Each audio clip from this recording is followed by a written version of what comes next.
Es oftalmóloga especialista en glaucoma, egresada de la Universidad Peruana Cayetano Heredia. Realizó una pasantía en el servicio de glaucoma del Hospital Oftalmológico Santa Lucía, Buenos Aires, en Argentina. Además, hizo una práctica asistencial en el servicio de oftalmología del Hospital Nacional Edgardo Rebagliati Martí. Se desempeñó como coordinadora de la unidad de glaucoma y jefa del servicio de oftalmología. Además, es docente en la asignatura de oftalmología de la Universidad San Martín de Porres y de la Universidad Peruana de Ciencias Aplicadas. Es miembro titular de la Sociedad Peruana de Oftalmología, vicepresidenta de la Sociedad Peruana de Glaucoma y actualmente realiza trabajo asistencial en el servicio de oftalmología de la Clínica SAN.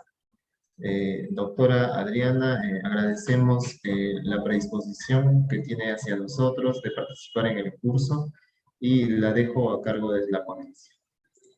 Bueno, doctores, para mí es una satisfacción porque yo me he recientado en el Hospital Oaiza. Entonces, es como mi casa, porque realmente uno lo recuerda así cada vez que vuelve, ¿no? Al lugar donde hizo su residentado. Gracias, Wilito. Tema muy importante que es glaucoma neovascular. A ver, quiero pasar la siguiente acá. Ya. Entonces, el glaucoma neovascular es un glaucoma secundario severo, causado por variedad de patologías caracterizadas por isquemia ocular o por inflamación crónica. Los estadios de glaucoma neovascular pueden ser, cuando ya el glaucoma es establecido, pueden ser dos. El de ángulo abierto, y cuando progresa este glaucoma neovascular de ángulo abierto, llega a convertirse en un glaucoma neovascular de ángulo cerrado, que puede tener digamos, una manifestación que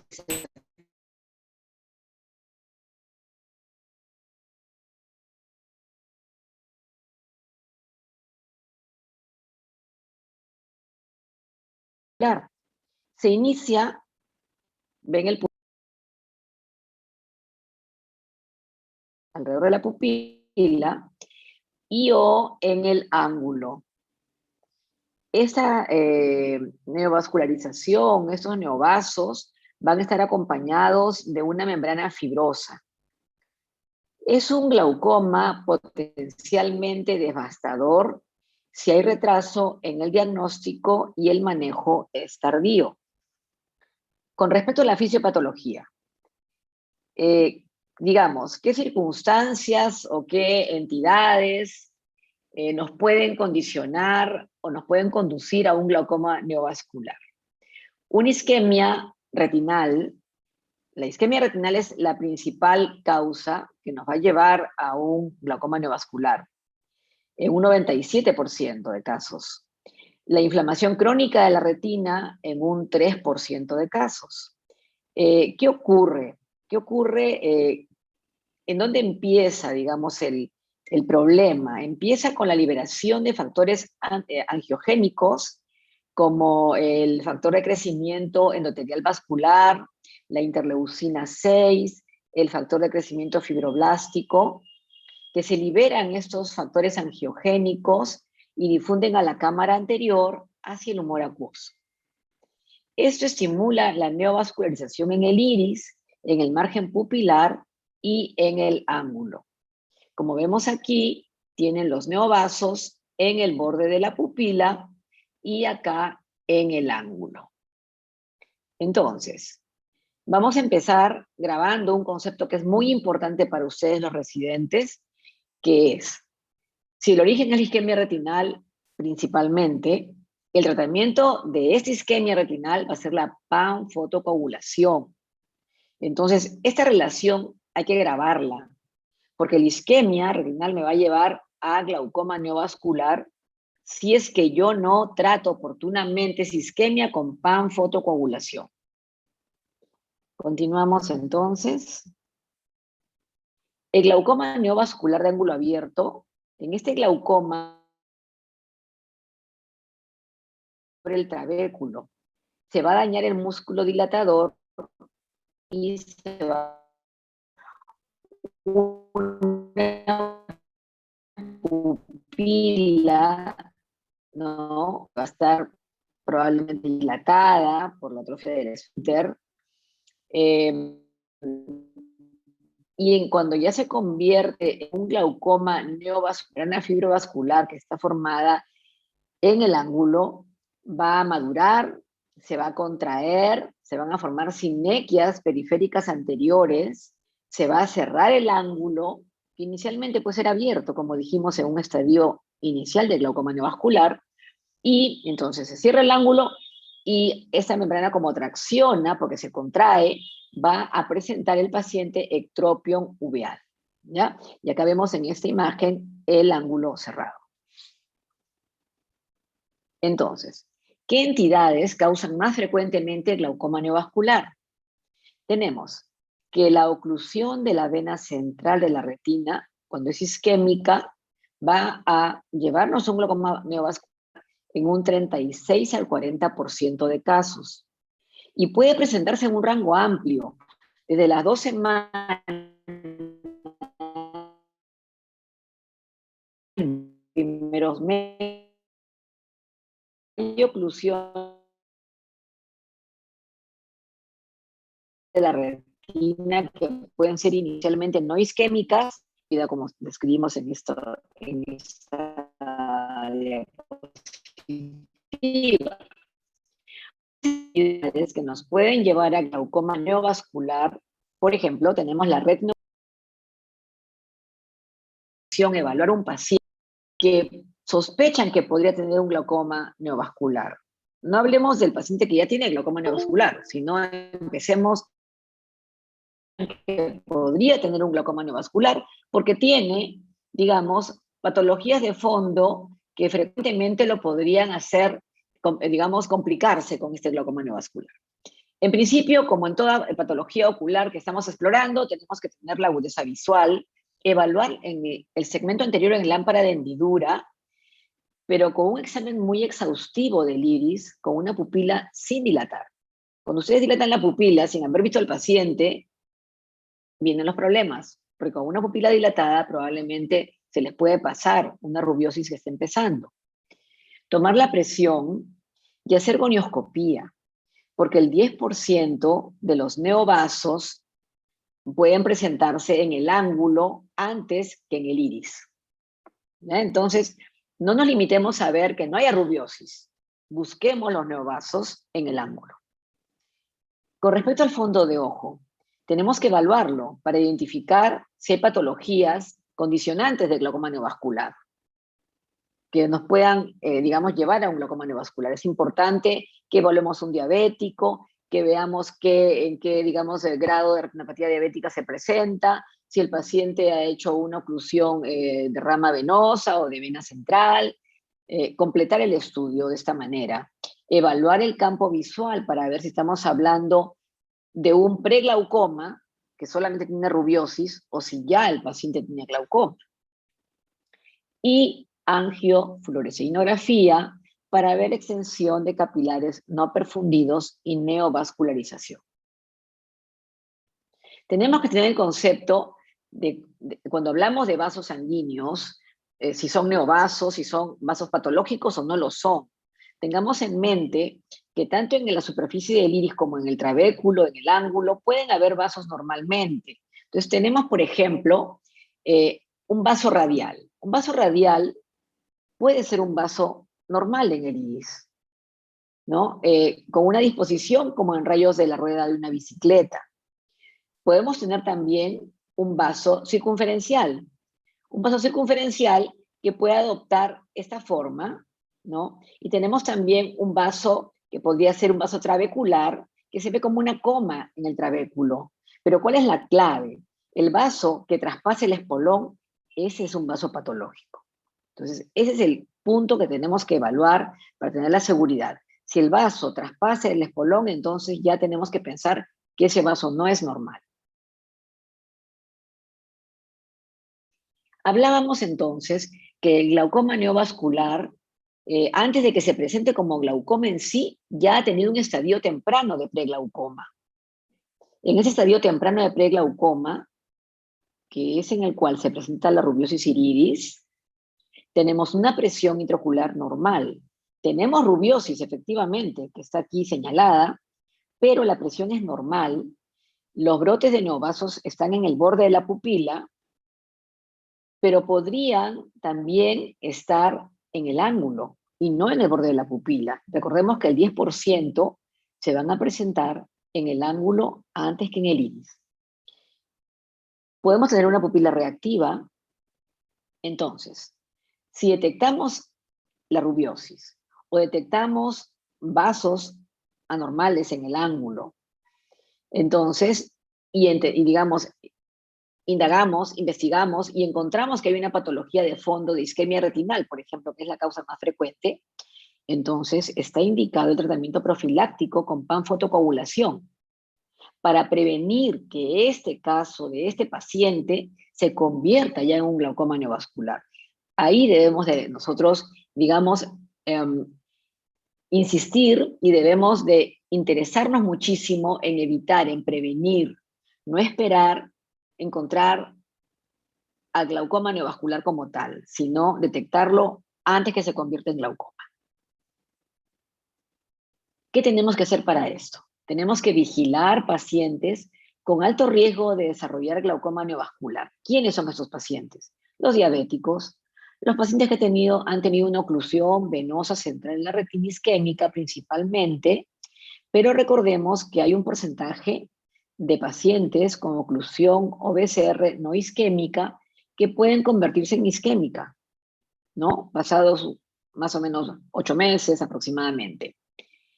Entonces, tenemos que realizar panfotocoagulación retiniana en pacientes diabéticos en los que está indicado este procedimiento, este tratamiento. Debemos realizar panfotocoagulación en pacientes con oclusión venosa central de la retina isquémica como profilaxis de glaucoma neovascular al menor indicio de rubiosis, cuando hay zonas extensas de capilares no perfundidos, cuando es un ojo único, un ojo valioso, cuando hay severidad de enfermedades vasculares de fondo o el paciente no garantiza un control regular especializado. También cuando tenemos un control sistémico y metabólico que debe ser estricto en todos los casos, dado que la relación con enfermedad cardiovascular es subyacente. O sea, tenemos que hacer un seguimiento al paciente muy estricto, sistémico y metabólico. Si el paciente lo hemos conocido ya como un paciente con glaucoma neovascular, no llegó a nosotros, lamentablemente, como un preglaucoma, sino ya llegó como un glaucoma neovascular, pero de ángulo abierto. ¿Qué vamos a encontrar? Pues la presión elevada, neovasos que pueden ir desde el borde del iris, como ven acá, y se van a ir extendiendo radialmente, y se van a arborizar. Van a crecer en el cuerpo ciliar, en la banda del cuerpo ciliar, van a cruzar el espolón hacia el trabeculado, o sea, digamos, van creciendo y se va arborizando toda la red de neovasos. Ahora, estos pacientes, si no son detectados y tratados, pueden llegar a nosotros como un glaucoma agudo o subagudo, ¿no? Porque ya son pacientes que están empezando a hacer un cierre angular, en este caso, por la membrana neovascular. Estos casos ya son de mal pronóstico, porque ya son casos más complicados. El glaucoma ya va a estar más avanzado. Entonces, ¿qué vamos a encontrar en estos casos? Son pacientes que van a llegar con dolor ocular, con cefalea, con náuseas, con vómitos, que de primera instancia nos va a hacer pensar que podría tratarse de un glaucoma agudo primario, por cierre angular primario. Va a haber fotofobia, baja visión, inyección conjuntival, edema corneal. Hasta acá nos podríamos confundir, pero la historia es muy importante. Entonces tenemos que ser muy minuciosos en el examen, antes de esto en la historia, para llegar a la conclusión de qué tipo de glaucoma agudo es. Puede haber un edema corneal, definitivamente va a haber un edema corneal. Si es un edema crónico van a haber bulas, pero si es un edema que recién está empezando, tiene poco tiempo, el edema va a ser más bien subepitelial. Eso nos habla, el edema subepitelial microquístico nos habla de que ha habido un incremento brusco de la presión intraocular. Ahora, son pacientes que pueden venir con la presión muy elevada. Entonces ven acá el edema, ¿no? Acá ya ven bulas, y aquí ven ya más bien un edema subepitelial.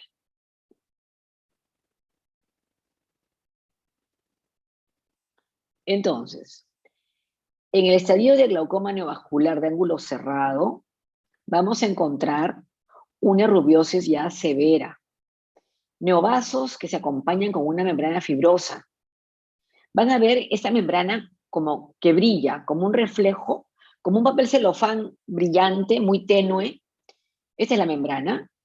Y la contracción de la misma va a ser, digamos, va a llevar a que se cierre el ángulo, se formen sinequias, la pupila esté dilatada y fija, como les dije, con ectropio uveal, como lo ven acá.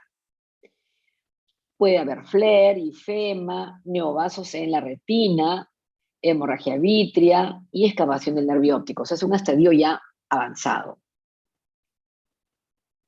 Entonces, ya con respecto al tratamiento, tenemos que señalar bien claramente cuáles son los objetivos. Si sabemos que la isquemia retinal es la que principalmente nos está llevando a producir sustancias angiogénicas que van a estimular la neovascularización, entonces tenemos que identificar y tratar la causa de fondo.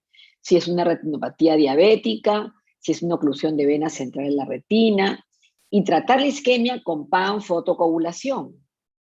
¿Para qué? Para que los vasos regresionen, para que nos ayude esto a disminuir la presión intraocular y a la par tratar la presión intraocular elevada con antiglaucomatosos, mejorar la sintomatología y tratar de preservar la visión como hemos recibido al paciente, o sea, detener el problema, ¿no? Adicionalmente, a la panfotocoagulación el tratamiento va a depender del estadio de glaucoma neovascular. Claro, si es un glaucoma de ángulo abierto o de ángulo cerrado.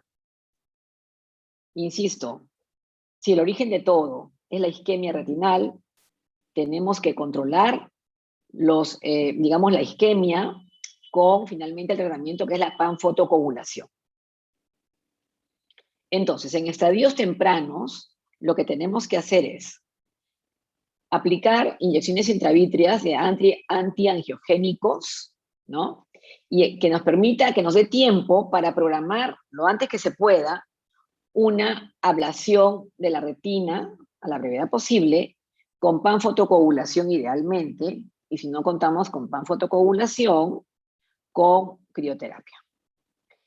El tratamiento oportuno puede resolver el cuadro y detener toda la progresión de la cascada que se nos podría presentar. Tratar también con esteroides para eliminar la inflamación, con cicloplégicos para calmar el dolor y también controlar más la inflamación, y supresores del humor acuoso, de la producción del humor acuoso, para bajar la presión. Con respecto a los antiangiogénicos, ya ustedes conocen la gama de antiangiogénicos con la que contamos.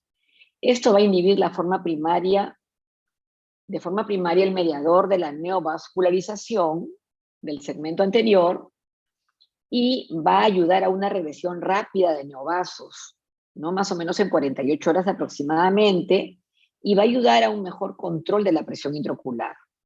Va a reducir el sangrado, el edema y el efecto sinérgico con panfotocoagulación para el control de los neovasos, de la formación de neovasos. Y nos da tiempo para panfotocoagular. Su duración del efecto, que es más o menos un mes y medio aproximadamente, nos da tiempo, entonces nos permite poder también contar con poder aplicar una panfotocoagulación. Entonces, con respecto a la panfotocoagulación o la fotocoagulación de la retina, idealmente debe hacerse antes de que se haya convertido el glaucoma de ángulo abierto en un glaucoma de ángulo cerrado. Va a eliminar el estímulo de neovascularización, va a ayudar a que los neovasos regresionen, su efecto va a ser duradero, y es el tratamiento final, es el gol estándar de toda la isquemia que nos va a conducir esta cascada que puede llevar al ojo a que se convierta en un glaucoma absoluto. Entonces, actualmente hay más rápida regresión de neovasos al combinarlo con antiangiogénicos previo a la panfotocoagulación retiniana, que fue lo que dijimos inicialmente, ¿no? O sea, ponemos antiangiogénico intravítrea y luego programamos ya la panfotocoagulación. Nuevamente, para que se les fije, isquemia, de allí, al detectar la isquemia retinal, ya tenemos que ir pensando en la panfotocoagulación.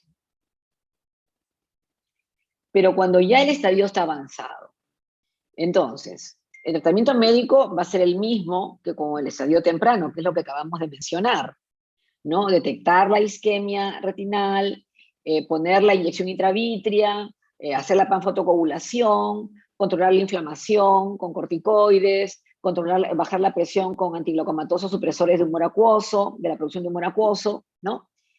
Igual acá, antiangiogénicos intravítreos, panfotocoagulación retiniana. Pero ¿qué sucede si por estar ya el estadio avanzado, ya contamos con otras complicaciones, ¿no? O sea, tenemos ya opacidad de medios, porque ya se desarrolló una catarata, porque ya hay una hemorragia vítrea, entonces ya tenemos que pensar en otras herramientas de manejo del paciente. Debemos de pensar ya en procedimientos quirúrgicos invasivos, ¿no es cierto? Entonces, podemos requerir una cirugía de glaucoma para controlar la presión, porque no es posible hacerlo solamente con tratamiento médico. Podemos tener que extraer una catarata para poder hacer la panfotocoagulación. Entonces, vienen otros procedimientos ya más complicados. Hacer una vitrectomía plana con endofotocoagulación retiniana, crioterapia de la retina, que sería la otra alternativa, o procedimientos ciclodestructivos cuando ya hay poco potencial visual o ya tenemos un paciente con un glaucoma absoluto. Entonces ya acá, ya el pronóstico se ensombrece cada vez más. Entonces hay mayor posibilidad de éxito quirúrgico si se resolvió más prontamente la causa de la angiogénesis. Si hablamos de tratamientos quirúrgicos para el glaucoma, tenemos que considerar que una excelente alternativa sigue siendo el implante de dispositivos de drenaje, con un éxito que supera a la cirugía filtrante con el uso de antimetabolitos. Hay procedimientos adicionales ya para glaucomas más avanzados que son ciclodestructivos, que pueden ser realizados en ojos ciegos o con poco potencial visual. Y considerar siempre que los cuadrantes que tratemos idealmente pueden ir de 1, 2 o 3 cuadrantes, pero no 4, porque nos puede llevar a una tisis. Empezar siempre con parámetros bajos, porque el efecto es irreversible, pero como es repetible, mejor ir paso por paso, ¿no? También tenemos un procedimiento que nos puede ser, digamos, de muchísima ayuda, que es la ciclofotocoagulación, la termolisis transescleral, ¿no? O endociclofotocoagulación, que es una excelente alternativa, porque nos va a permitir, es una herramienta que nos puede permitir controlar y nos hace ganar tiempo, nos permite bajar la presión con un procedimiento que no es invasivo, como podría ser el implante de una válvula o una FACO con implante de válvula. Nos permite ganar tiempo porque nos permite bajar la presión e ir viendo con una presión más controlada procedimientos paso por paso. Cuando tenemos un ojo que funcionalmente tiene que ofrecer, ¿no es cierto? Entonces, estas técnicas que se están usando muchísimo ahora, como es el láser de micropulsos o el diodo láser, ¿no? El subciclo, ayudan muchísimo, como les digo, porque es una alternativa que nos hace ganar tiempo. Con este mismo equipo, no solamente podemos aplicar la tecnología subumbral o de micropulsos, ¿no? Que nos permite bajar la presión rápidamente, sino que también con el equipo podemos hacer ciclodestrucción para casos de glaucomas absolutos, en ojos ciegos, dolorosos, ¿no? En los cuales, claro, es importante que determinemos si el dolor de ese ojo es solamente, digamos, es de superficie o es ciliar. Entonces, tienen ustedes que ver si es de superficie, se le puede poner un lente de contacto, si es ciliar, se le puede hacer una ciclodestrucción, ¿no? O sea, una cicloablación, o también, como hemos hecho en tantas oportunidades, sobre todo, bueno, desde hace años, yo me acuerdo cuando era residente, poníamos inyecciones retrovulgares de largactil, ¿no? Eh, si hay un problema estético, ya pues tienen que pensar en procedimientos que ya obviamente funcionalmente no tienen nada que ofrecer, ya simplemente es mantener la estética del paciente con una evisceración, enucleación, para que el paciente se sienta pues más seguro, ¿no? Ya no es funcional el tratamiento en este caso, ¿no? Entonces, cuando hablamos de ciclo de destrucción, como les decía, no empecemos a hacer 4 cuadrantes, empecemos en el primer y segundo tratamiento, hacer paso por paso, pueden hacer 2 cuadrantes del ciclo de destrucción o 3 cuadrantes como mucho, pero eviten irse a la tisis bulbi. Este es un resumen de todo lo que les he hablado. No sé si tienen alguna pregunta. Sí, doctora, doctora, sí, agradecer por la ponencia. Por el momento no hay preguntas todavía. De repente, doctor Ajá. Barriga, algún comentario. Sí, Adriana, agradecerte, como siempre, magnífica tu presentación. Adriana, este láser subciclo, ¿tú crees que podría tener algún efecto sobre retina isquémica?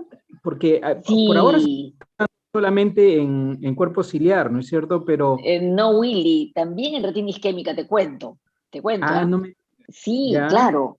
Yo tengo pacientes, no tengo muchos, he tenido por ahí uno último, de un doctor ya mayor, que llega a mi consulta con un glaucoma neovascular que él no sabía que tenía, con una visión muy baja, y llegó justo, ha sido al comienzo de la pandemia, sí, ha sido al comienzo de la pandemia.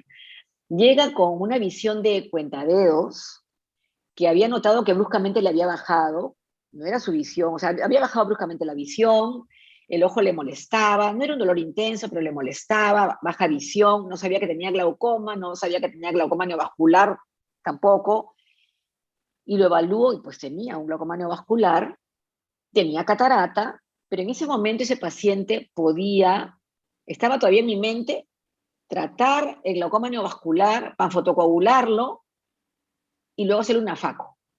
O sea, todavía en ese momento era mi plan. Pero claro, la pandemia nos cambió todo. Entonces, ¿qué sucedió? Lo vi, lo manejé médicamente, le puse inyecciones intravítreas para ganar tiempo y para fotocoagularlo,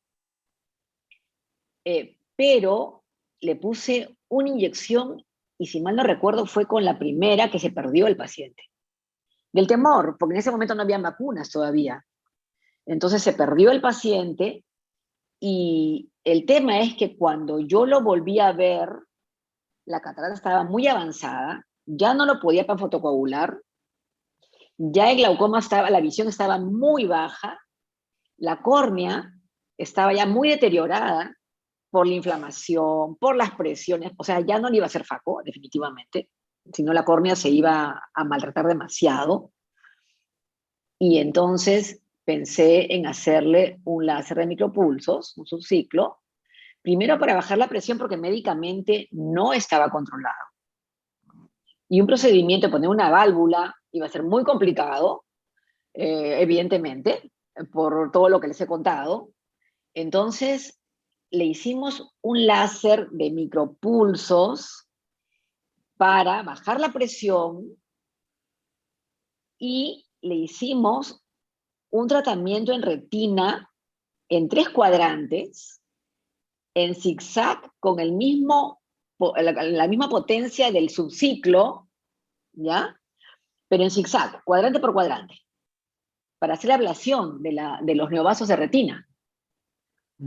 Ese fue el paciente que a mí me enseñó que servía, Willy. mira, qué Porque interesante. luego de ese tratamiento, que yo la verdad que lo hice porque una colega con la que trabajé me dijo, va a resultar, porque ella ya había hecho. Y yo escépticamente decía, va a servir, bueno, pero no me queda otra, porque no se veía nada la retina, era una catarata ya densa, no podía hacer otra cosa. Entonces dije, ya, ok, hagámoslo. Y lo hicimos.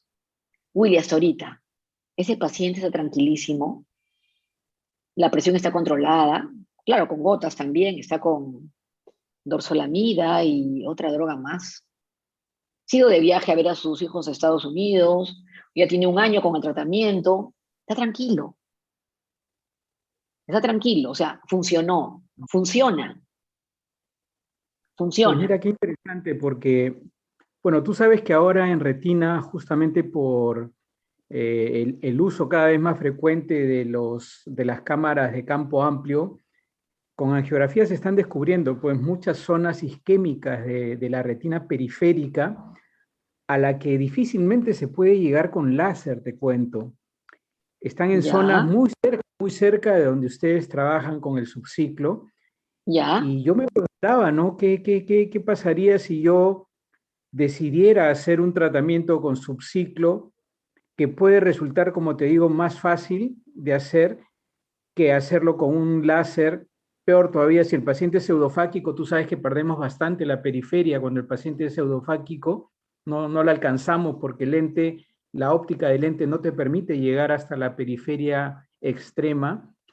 claro. Entonces, se me ocurre como un tratamiento que puede suplir esto que hasta, bueno, hasta la actualidad, porque yo creo que hasta la actualidad, a pesar de llegar a hacer máximas dilataciones y usar láseres acoplados al indirecto, no Ujú, llegamos a hacer tratamiento de la periferia. ujú, Peor todavía si los medios oculares no lo permiten, ¿no? Tú sabes que siempre ujú. hay, junto con la retinopatía diabética, la neovascularización, hay catarata, o como te digo, el paciente pseudofáquico y nos impide llegar a la periferia. No Claro. he, no- no he visto reportes de esto. ¿Tú sabes si lo han reportado a Yo los que usan? sé que esta colega, yo sé que esta colega Willy lo Mm, aprendió de San Paulesi. claro, Y inicialmente ella lo hizo, eh, porque tú sabes que todo se está aprendiendo en subciclo, en micropulsos, ¿no? Ni los sí, parámetros claro, mismos están francamente establecidos, ¿no?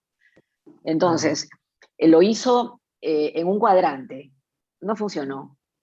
En otro paciente, ¿no? Ella fue Ya. aprendiendo. Lo hizo en 2 cuadrantes, no funcionó. Y me dijo, no, son 3 cuadrantes. Entonces, cuando fue con mi paciente, lo hicimos en 3 cuadrantes. Y funcionó, funcionó. Y ya te digo, o sea, hay casos como tú bien dices, ¿no? Que no tienes otra alternativa. Al menos en Bueno, los acuérdate, neovasculares. antiguamente, cuando no queríamos hacer todavía una evisceración y queríamos calmar el problema del paciente, llegábamos a hacer ablaciones, crioablaciones con Exacto, exacto, exacto. la periferia. Eran dolorosísimas y bueno, Así había es. muchos efectos colaterales por la inflamación, pero se lograba conseguir hacer una ablación de la retina y controlar de alguna manera la neovascularización, pero era cruento pues el procedimiento. Este láser subciclo ya nos han dicho que realmente el paciente no siente, hay un poco de inflamación, pero no hay un dolor como el que se describe en la crío, ¿no? Claro, pero le pones una retro, ¿ah? Le haces un bloqueo. Además hay que poner retro, claro que sí. Es No, con yo me bloqueo, con refiero al bloqueo. postoperatorio, ¿no? El postoperatorio No, tranquilo, es mucho más tranquilo, benigno. ¿ah? Sí, Sí, tranquilo, el paciente ni siquiera tiene, digamos, mayor inflamación, una inflamación manejable, pues, ¿no? Sí, sí, sí, o sea claro. que realmente vale la pena en esos pacientes que tienes, al menos en mi campo, ¿no? Los que tienen glaucoma neovascular, que tienen limitaciones para que tú le puedas hacer una panfotocoagulación, es una buena alternativa, buenísima. Tres Claro, cuadrantes con los parámetros del subciclo, o sea, de la ciclofotocoagulación. claro.